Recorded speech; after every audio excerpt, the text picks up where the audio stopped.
Hi, welcome back. I believe everyone has experienced some form of terrible memories, stress, anxiety, or even PTSD in their life. If there's a 5 minutes exercise that I could do to ease out these negative feelings, I would surely give it a go. And today I'm gonna share 2 techniques that Andrew Huberman has talked about in his podcast. I've tried one of them for a few days myself, and I felt a sense of calmness afterwards. So I thought you guys might want to try it out yourself as well. All it takes is 5 minutes per day, and let's see if you like it or not. When it comes to trauma, anxiety, and PTSD, and the treatment of trauma, anxiety, and PTSD, it's not just the state that you are in or that you go into, it's how you got there and whether or not you had anything to do with it. We have this brain structure called the insula. The insula is calibrating how we feel internally versus what's going on externally. It's involved in setting whether or not what we are feeling is appropriate given what's happening. We have a system that can generate threat responses, and in the case of trauma, PTSD, and extreme stress, chronic stress, that system gets ramped up so that it takes very little, maybe even just a memory or maybe even an association that we're not even aware of, a location triggers something, we're not even aware of it, and we start experiencing that symptomology. How do we recalibrate the system? Well, most of the approaches that are out there involving drug treatments, typical drug treatments, would involve suppressing the level of internal arousal, just trying to bring that down. Now, some of those drug treatments work, but oftentimes they don't. And if you think about it, it's probably not surprising that they don't, because by taking a drug that just lowers your anxiety overall, you're creating a different sort of miscalibration of the system.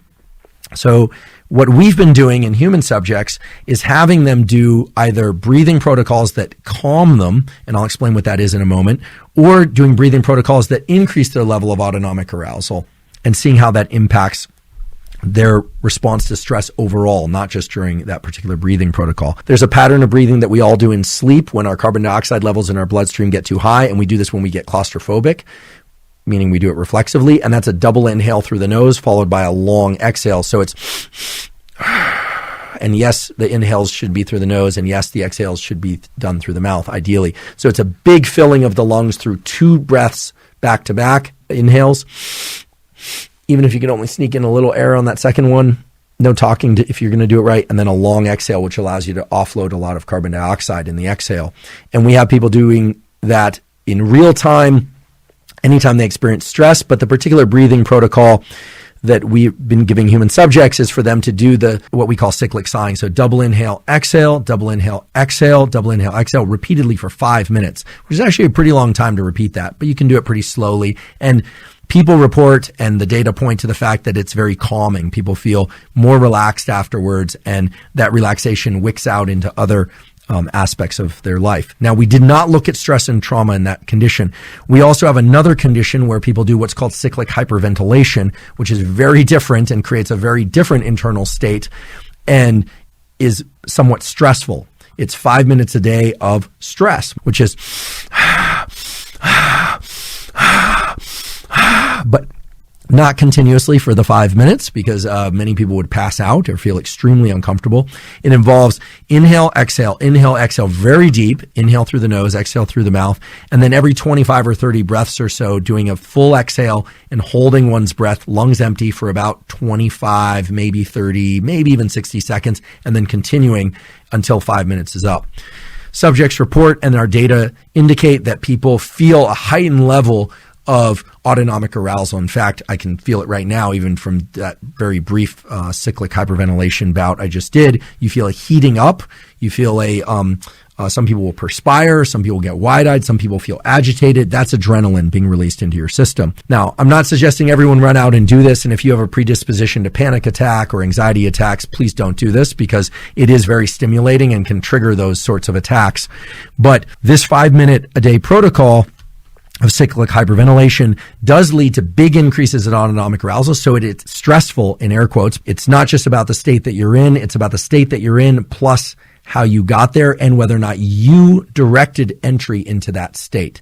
And that point of that one directs their own entry into a state deliberately is really key, and I think has an important implications for whether or not there's stress relief and fear relief and trauma relief from bringing oneself into a state of increased autonomic arousal. Why? Because of the way that fear and trauma circuitry is organized. If you recall, it's got these components of how external events can trigger an internal stress response and fear response and trauma response, but there's that top-down prefrontal component that can inhibit certain aspects of that fear and threat circuitry. Here we're talking about a deliberate reactivation of the sensations in the body. You can imagine a very brief 5 minutes a day, 2 weeks was the time that they did this, for 5 minutes a day for 2 weeks, intervention in which people, with the support of a clinician, we would hope, would deliberately induce a physiological state that's very stressful, right? Not shying away from the stress response, but increasing their own stress response deliberately, and maybe in conjunction with recounting the traumatic or fearful circumstance. The reason I like these sorts of interventions is that A, they are very low cost or even zero cost, right? You could imagine doing this while journaling or while recounting a particular experience.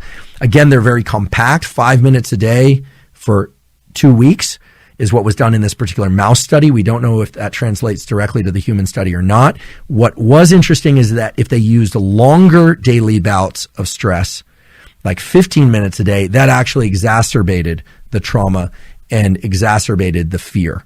So one has to be very careful. Stress and deliberate entry into stress and self-stressing are very potent tools. They're very sharp blades that it does appear, or it's likely, can help alleviate trauma and fear.